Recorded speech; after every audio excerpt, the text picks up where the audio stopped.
एक छोटे से कस्बे में समीर नाम का एक लड़का रहता था। बचपन में ही पिता की मृत्यु हो जाने के कारण परिवार की आर्थिक स्थिति बड़ी दयनीय थी।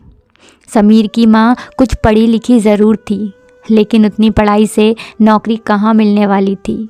सो घर घर जाकर झूठे बर्तन मांजकर और सिलाई बुनाई का काम करके किसी तरह अपने बच्चे को पढ़ा लिखा रही थी। समीर स्वभाव से थोड़ा शर्मीला था और अक्सर चुप चुप बैठा रहता था। एक दिन जब वो स्कूल से लौटा तो उसके हाथ में एक लिफाफा था। उसने माँ को लिफाफा पकड़ाते हुए कहा, माँ, मास्टर साहब ने तुम्हारे लिए ये चिट्ठी भेजी है, ज़रा देखो तो इसमें क्या लिखा है। माँ ने मन ही मन चिट्ठी पढ़ी और मुस्कुराकर बोली, बेटा, इसमें लिखा है कि आपका बेटा काफ़ी होशियार है। इस स्कूल के बाकी बच्चों की तुलना में इसका दिमाग बहुत तेज है और हमारे पास इसे पढ़ाने लायक शिक्षक नहीं है, इसलिए कल से आप इसे किसी और स्कूल में भेजें।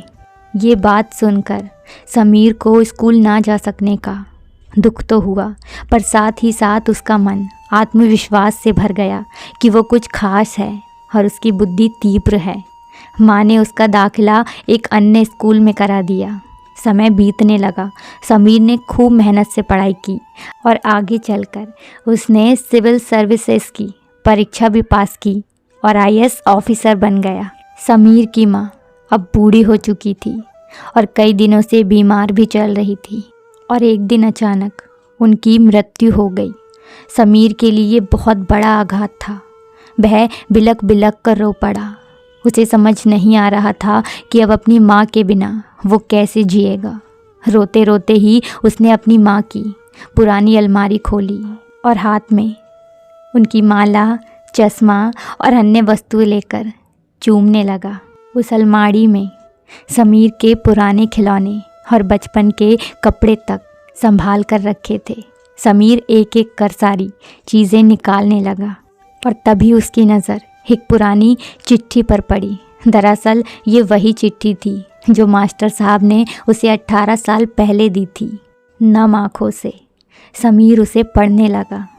आदरणीय अभिभावक, आपको बताते हुए हमें अफसोस हो रहा है कि आपका बेटा समीर पढ़ाई में बेहद कमज़ोर है और खेल कूद में भी भाग नहीं लेता है।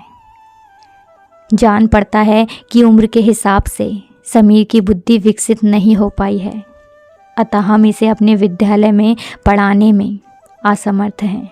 आपसे निवेदन है कि समीर का दाखिला किसी मंद बुद्धि विद्यालय में कराएं अथवा खुद घर पर रखकर इसे पढ़ाएं। समीर जानता था कि भले अब उसकी माँ इस दुनिया में नहीं रही, पर वो जहाँ भी रहे उनकी ममता, उनका आशीर्वाद सदा उस पर बना रहेगा। माँ से बढ़कर त्याग और तपस्या की मूर्त भला और कौन हो सकता है। हम पढ़ लिख लें, बड़े होकर कुछ बन जाएं, इसके लिए वो चुपचाप न जाने कितनी कुर्बानियाँ देती हैं। अपनी ज़रूरतें मारकर हमारे शौक़ पूरा करती हैं। यहाँ तक कि संतान बुरा व्यवहार करे तो भी माँ उसका भला ही सोचती है। सचमुच माँ जैसा कोई नहीं हो सकता, कोई नहीं।